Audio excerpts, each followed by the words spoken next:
سلام به همه. تا حالا شده از خودتون بپرسید که چرا با وجود اینکه قیمت بنزین همینطور داره بالا میره، مصرف ماشین منم روز به روز بیشتر میشه؟ اگه این سوال شما هم هست، تا آخر این ویدیو با ما همراه باشید. امروز قراره 5 تا از مهمترین دلایل مصرف سوخت بالا رو بررسی کنیم.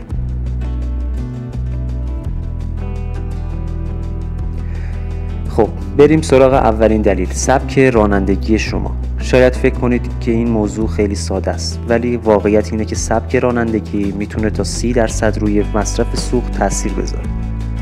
شتابگیری‌های ناگهانی، ترمزهای شدید و رانندگی با سرعت بالا همگی باعث میشن که موتور بیشتر کار کنه و در نتیجه بنزین بیشتری بسوزونه.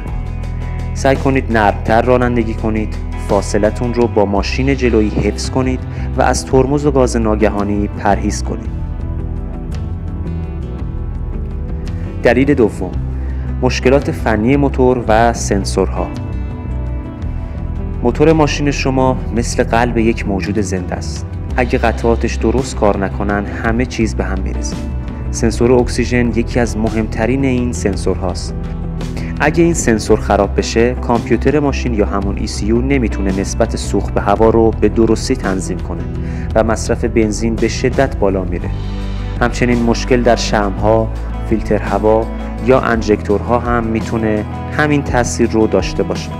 پس حتما سرویس های دوره‌ای ماشینتون رو جدی بگیرید.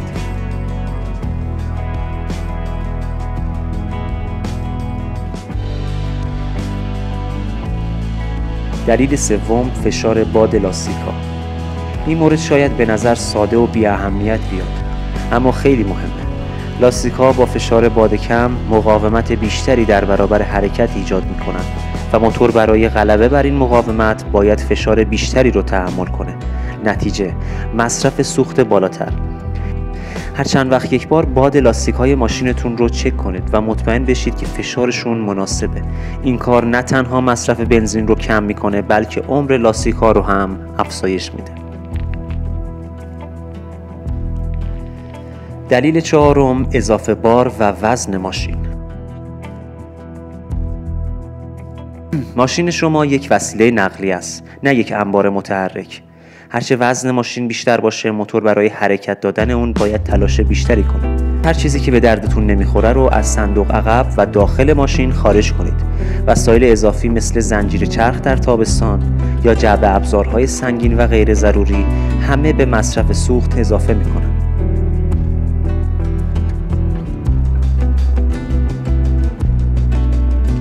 و اما دلیل پنجم و آخر، استفاده بیش از حد از کولر و سیستم‌های برقی.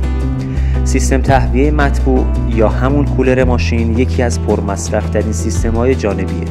استفاده از کولر به خصوص در سرعت‌های پایین و داخل شهر میتونه تا 15% به مصرف سوختتون اضافه کنه.